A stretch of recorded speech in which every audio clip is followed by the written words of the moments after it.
you have Natalie, you have Nathaniel, you have Brian. Back in the back, I have Sydney, you have me. So our family was a big proponent of education and pursuing, what do you want to do and you be the best at it. Everybody doesn't come from that background. However, find your spot of determination and your motivation.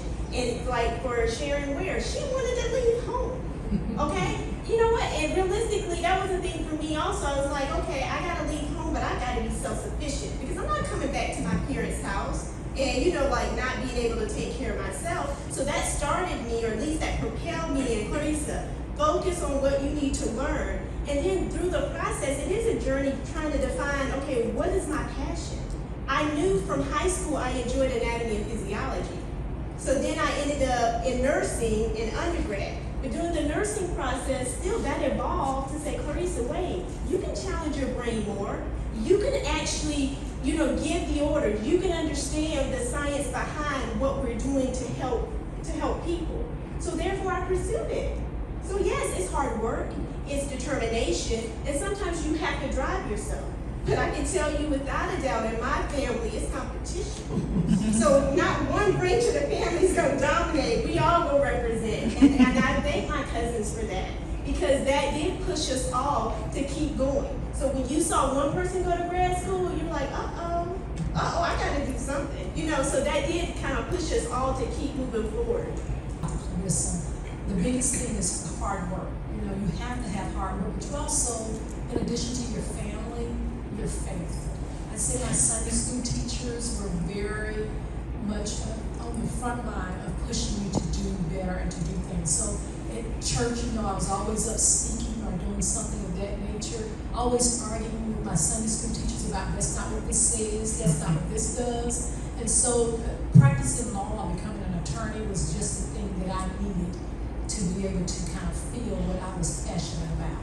But it's just, hard work and dedication with some of the things. It was my family and my faith as well as my community. I would say what prepared me the most is what I learned from being an athlete, and that is discipline. Because you can't just do it one day. You have to do it every day. You have to do it the right way. You have to be consistent. You have to follow rules. You have to know what your team is doing. You have to know what the goals of the team is, your goals are. You have to know what the outcome should be. So I think what prepared me was discipline, because you can't go to law school without discipline. When I went to law school in 1976, there were only 9 of us in a class of 243, 9 black students. And so I knew there was no time to line a gag, no time to play around. I had to be about it every single day. And I was, like Dr. Chris said and Sharon, I was determined not to fail. One thing, I didn't like being poor. I tried it. I'm not really a fan of it. I mean, it's okay for people who want to do that, but it wasn't for me. And I just couldn't go back to this idea of flunking out was not even an option. And so that discipline was sort of ingrained in me by my parents and ingrained in me that you have to stay consistent. You have some up days, you have some bad days, but you've got to stay disciplined. And it's a learned skill. People aren't born with discipline. You have to make yourself do the work every single day. You have to do it in a way that's excellent.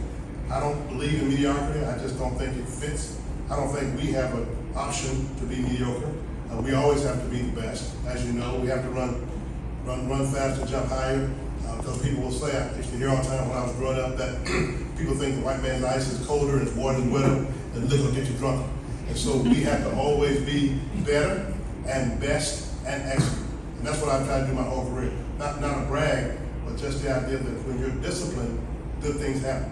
I've never met a successful, undisciplined person. I think for me, it was my upbringing. I have a total of 40 first cousins. That's with both of my parents combined, and we're very close. I'm very close to all 40 of my first cousins. So I was probably the only one on my dad's side that finished college. There were plenty who went to college, but none of them completed college. So I was always looked at as having to do better and having to do more. But at the same time, don't let that be a downfall. because sometimes we can push ourselves too hard. And as I said, I didn't start out to be a policy advisor or to be in regulatory. So just because you may not make it at what you thought you were going to be, doesn't mean you won't make it at what you should be. So you always stay guided, and just as they say, discipline is number one. And just don't let anybody tell you what you can and can't do. What's for somebody else isn't for you.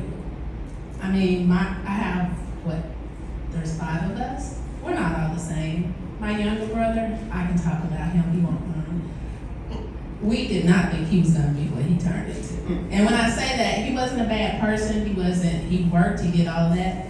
My brother went to college, he dropped out his first year, he went into the military, and he received his MBA before I received mine. So he was disciplined, and he has multiple certifications, and he always put that structure in his children.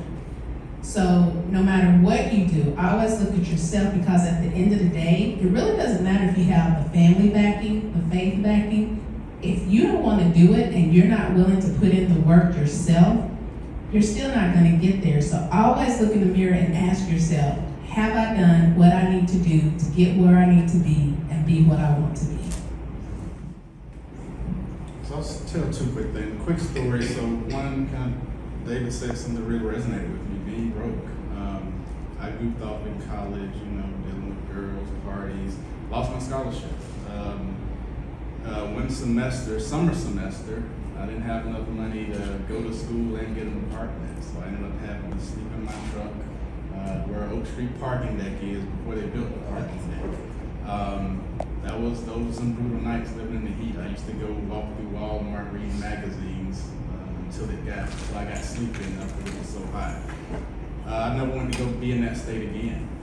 In fact, every year I go to that park in that location now just to remind myself of where I never want to be again. So that to me has been motivation to keep being successful. One thing I do now, again, the whole family, having the right people around you, but even now I still, because even with the success I've had, what I have now I sort of formalized. I call it my personal board of directors, a concept that I got from others. So there's people in my life, mentors, I know y'all use the term mentors here, that I reach out to on a regular basis. I have 7 mentors that are key to my future success. People that have more years of experience than me. They're at higher levels. They're leading national. Some of them are CEOs.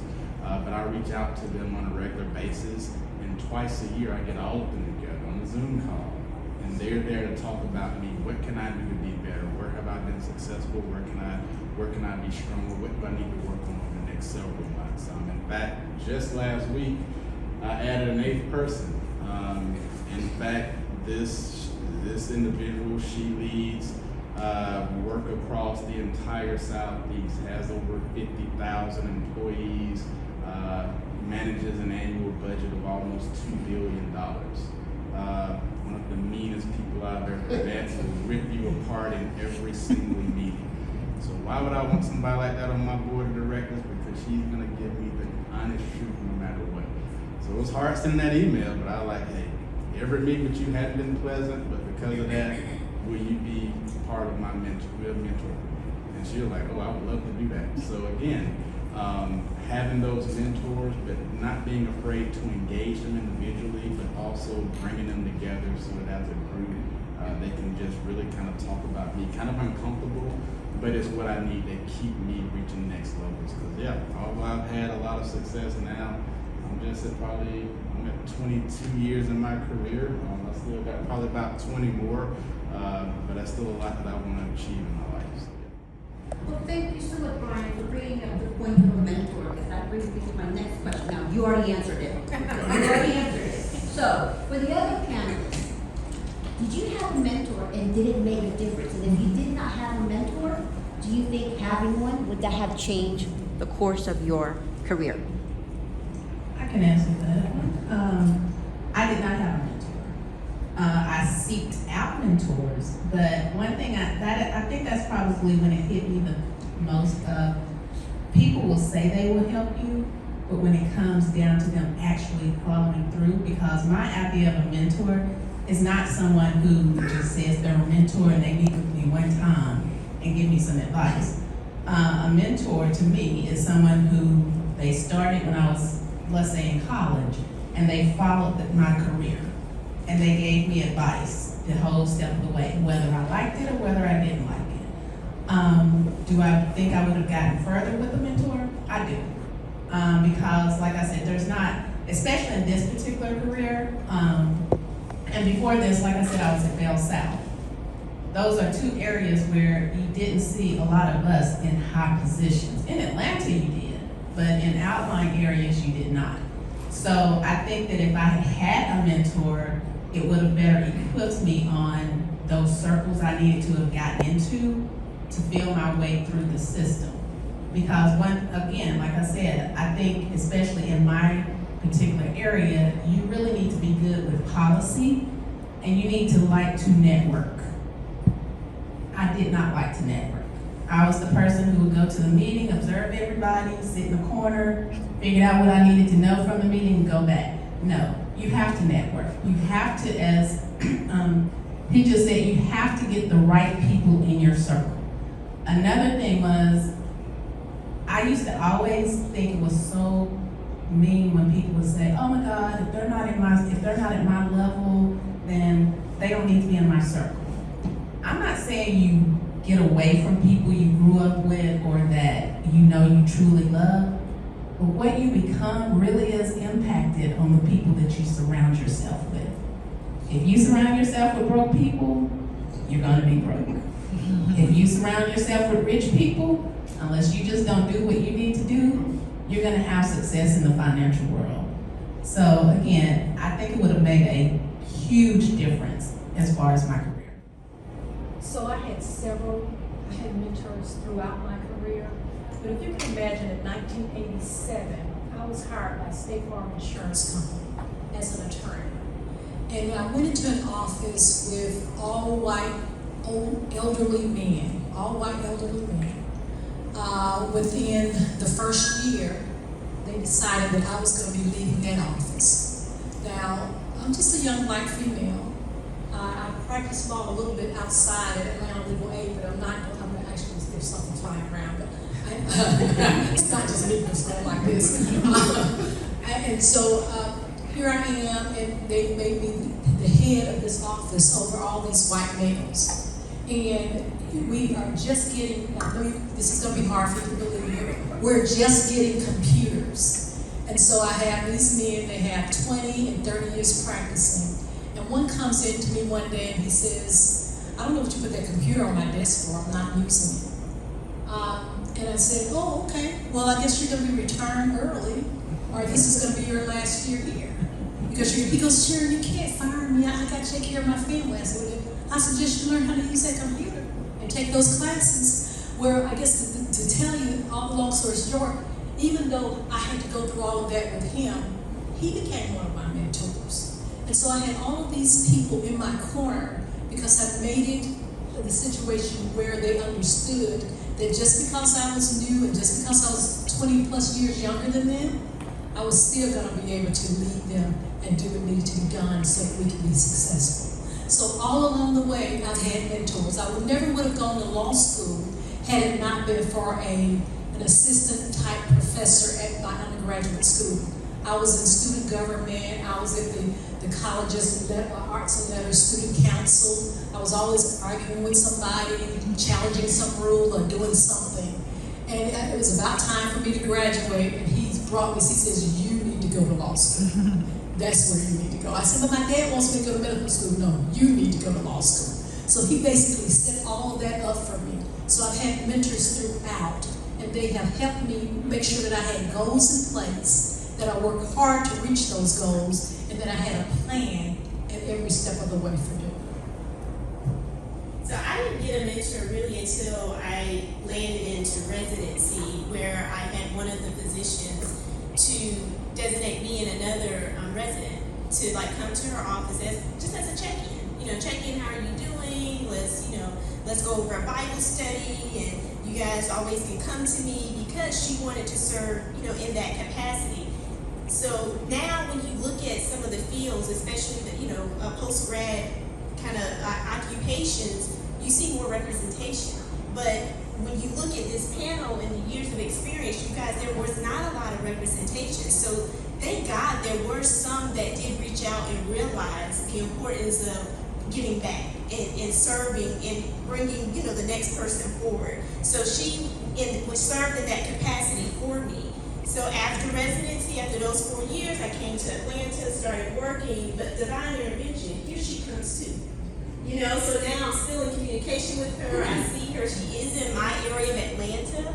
So it's amazing how our paths are still kind of intertwined, and I get to see her. I still talk to her where she's able to share her experience and she's been out in practice now. If I'm almost 20 years, she's probably going on to like 35 years of practice. The mentor issue is a really important one as far as I'm concerned. You really do need people who will be honest with you about where you are in your career and in your path. Some mentors, because it can be a little bit transactional, they like you because you picked them, so a little bit easy. But I'm with Brian. You have to have some people who will say, "Are you serious, man? Are you really that stupid?" Don't do that. And I have those folks, and I'm glad about it because you can really, if you start grading your own paper, you always get an A. But you need people who will say, I wouldn't do that if I were you.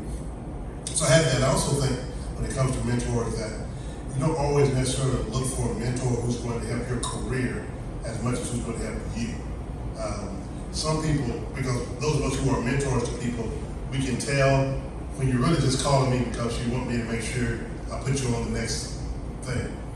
So part of when you guys are looking for mentors, look for those people who will be honest with you, who will not only just support you in what you're doing, but will also talk to you about personal matters, about personal decisions you're making, whether it's wise, how to conduct yourselves in certain situations. And also I would say this, and I'll shut up. Be honest with your mentor. If you messed up, you messed up. If you missed a deadline, you missed a deadline. If you don't know what you're doing, tell them, I have no idea what I'm doing. How can I figure this out? There is no reason if you can't swim to jump in water and pretend you can. You're going to drown. You got to have somebody who will let you know, here's where you made a misstep. It's all correctable. And anything in life is correctable. So make sure you look for a mentor who will do that for you as well. Can I say something real quick? Also, make sure that you give back. Once you get to where you get to, don't look, and if you don't, even if you don't get where you want to get to, always remember someone needs your help. And just like you wanted a mentor, there's someone else out there seeking a mentor, and be that mentor. If whatever you saw in a bad boss or a bad mentor, make sure you're not that person. Thank you for that insight. So, this is going to be a two-parter. So, knowing what you know now, would you still be in this field? And the second part to that, what has been the greatest challenge of your career? So I can answer that because I reflect on the number of years it takes, right, to go through medicine. So 4 years of undergrad, 4 years of medical school. Then you have, based on your residency, there are different years. So mine was 4 years, so that's 12 years. So I think about that and I was like, wow, Clarissa, would you do it again? Yes, I would. Because I feel like this is a calling, this is where God has placed me. He gave me the passion to want to help people. And, you realize as you serve in your field, and that's one of the, I think, the most important things. You guys don't go after money. Go where you have a passion, because then you're going to want to go to work. You're going to want to show up and do and give back or to serve because it's in you, okay? The money will come because you're going to figure out how to, get a new position, or you're going to somehow encounter, make connections, and change this title of your job to another title because you made a connection. But find the area that you're made for. Find the area that you're calling and you pursue that area. So yes, even though it took that many years, and even in the field that I am, long hours, the unpredictable schedules, but I still would do it again. I would still do it again. My most challenging situation is maybe finding the right job. Okay, so I am currently on my third practice, but I've been at my third practice now for almost 15 years. So, the first couple of years, you have to find your fit. You have to, or in medicine, you have to find what group, you belong with, or you can groove with, who works together well. But eventually I found that. And now, I've been at this practice for 15 years in January. So that was a little bit challenging because, I'm a little bit like Clarissa. You got to get this together. You already did your training, but now you got to use this training and sustain a job, which I needed, right? Because I got loans to pay back. I also, got a family now. I got to take care of my girls. So, but God provides, so He did provide, and now I'm at a practice for 15 years. Thank you. Thanks for I would say yes, for sure. I would do it all over again and again, because I love the practice of law. And you're not limited with a law degree, you're not limited just to practicing law, but I love that area. And like Dr. Carissa said, the passion. You have to find something that you're passionate about, because life is too short to do something that you really don't love. And what was it Mark Twain said? There are the two most important days in your life: the day you were born and the day you figure out realize the reason why you were born. So your purpose, so that's my whole purpose, is kind of being a lawyer. So I have loved it from day one, and I thank goodness every day, thank God every day, really, for the mentor who pushed me in that direction. And then my biggest challenge has been, I think there are probably two: the work-life balance. You can't do it all.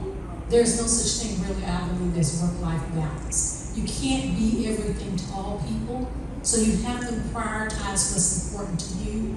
You cannot go down the pathway that someone else is going down. You have to know what your pathway is. And so that's one of the biggest challenges. The second biggest challenge is what I think was said earlier, is someone saying that you can't do something. That's a big challenge for me. You tell me I can't do something, I'm doing it, for sure. You may as well move out of the way. So that whole idea of being told that you can't do something, and I spent 37 years with a large corporation, mainly white. So if you think about that, not only was I told a lot of times that I couldn't do something, but my thing was I never asked for permission. I always asked for forgiveness. I may have to ask you for forgiveness, but if it's something I want to do, I'm doing it. I didn't ask for permission, but I asked for forgiveness. Would I do it again? 100%. Mostly because my first day as a lawyer, the guy who owned the firm had not met me, and he thought I worked in the mailroom. And so that just did me so much good. Like, you just don't know who y'all hired. So I like the fact that you have this shock value of people meeting you because they don't expect that we are excellent. They have a certain expectation of us based on our melanin, but I like the fact that let me just shock you. And it's not a braggadocious sort of thing or being up or anything like that. It's just the idea that I know I'm smart because that's what my parents told me. I know I'm smart because that's the way God made me. So you're never going to be able to say anything to me that's going to make me not rise to the top, because that's what I do. And if you do that, then I'll just do like Kendrick Lamar, write a diss song like he did with Drake, and put you in your place. So you're just not going to be able to dismiss me by saying I can't. But I would do it again every single day. One, it's been a great way to provide for my family. It's been a great way to be in other people because I have my own firm. I'm a firm now where I can actually hire people and that sort of thing, just like sharing everybody who can do it. So that's a good thing. My biggest challenge was that it was a financial hardship to get into law school, not to get in, but to pay for it.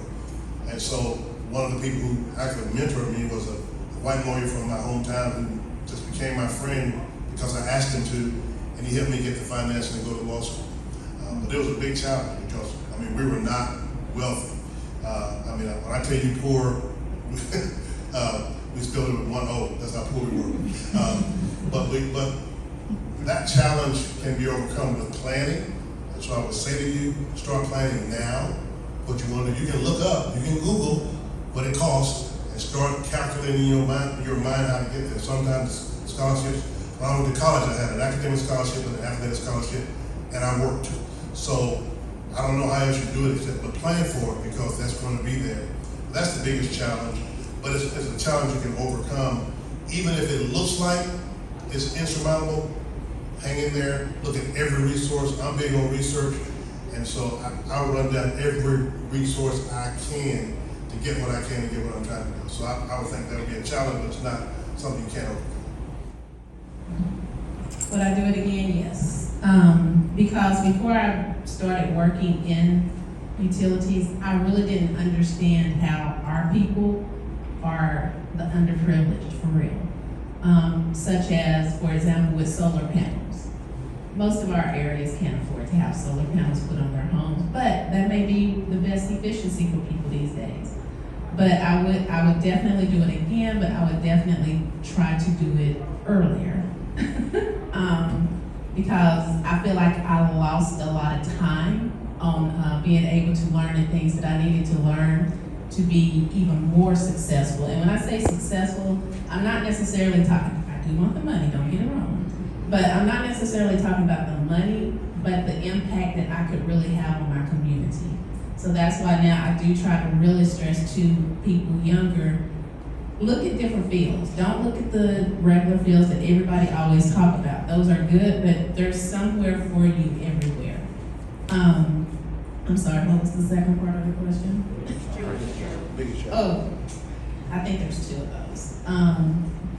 I think my biggest challenge, and I'm just being very honest with you, was being a Black female. Because in the world I'm in, it's a lot of older white men. That's fading out in some areas, but even to this day, I think I told you guys I started my job during COVID. So there were a lot of online calls at my new job.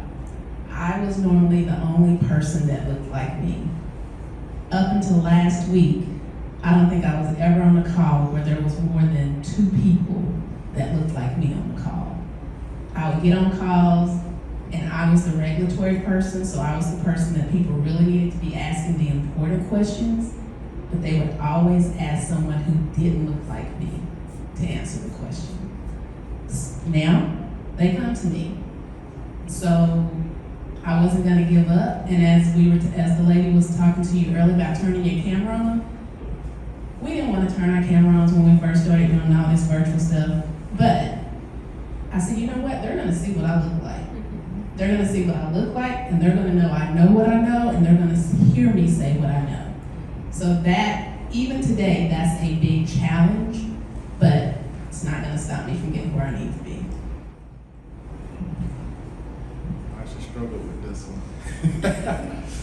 I would say yes, but with some core foundational modifications.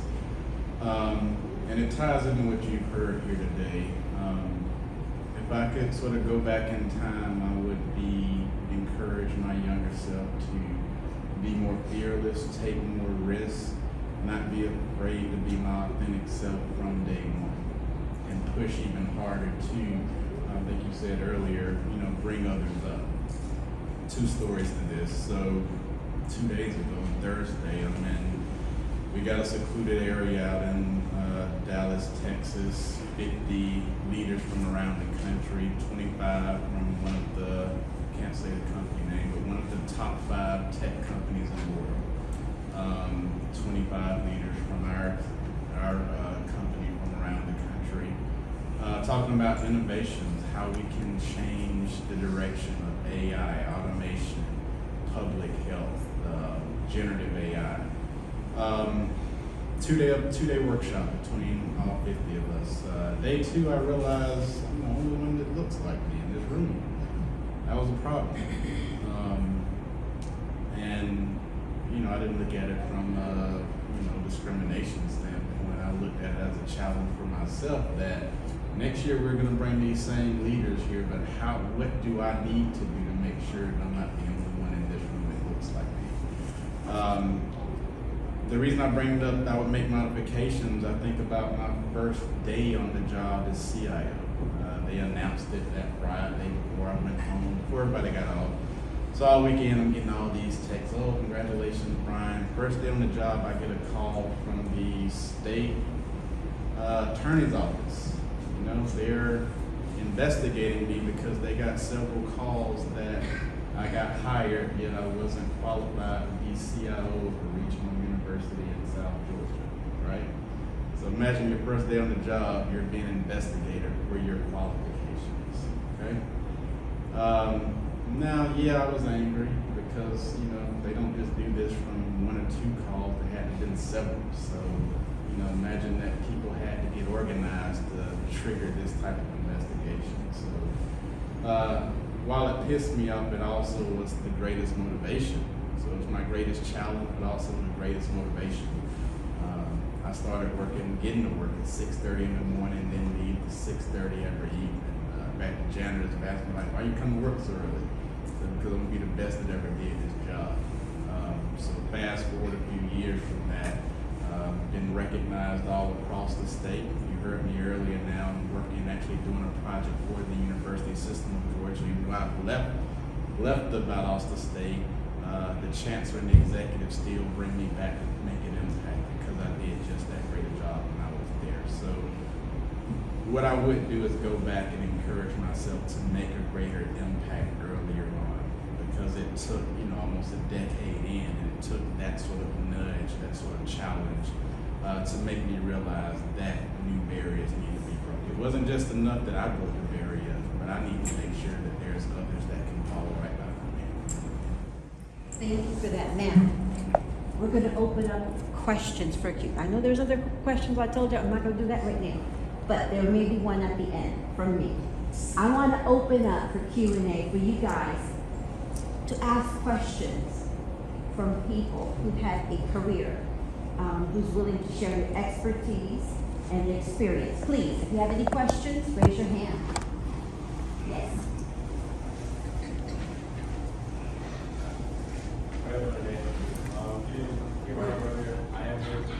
I am Jared Stansfield.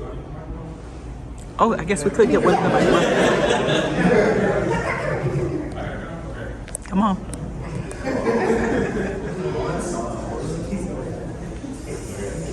Well, how y'all doing? I am Jared Stansfield, a junior mathematics major from Fort Valley State University. My question to you guys is about like interview tips, right? I know like we all have like a nice little bit or something that we say in every interview to make the interviewer laugh or to make them really think about you. So do you guys have any like just like quick little bits or quick little funny jokes that you say in every interview that makes you stand out? I don't think I've ever told a joke.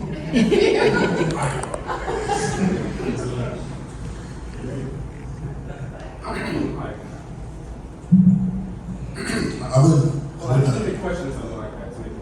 I would feel like what you're saying, not so much a joke from my part as I do go in with something pre-planned that I want to leave with them.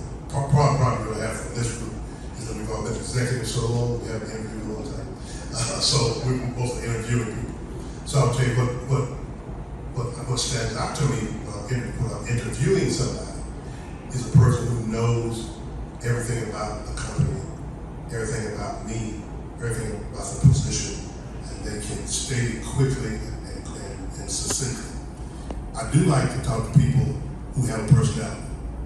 Somebody who's all buttoned up. I'm not interviewing you to be the Brigadier General for the United States Marine Corps, so I don't know why people come in and they're just, what are you doing? What is Mr. Ware? Next. Because I'm not trying to hire a robot.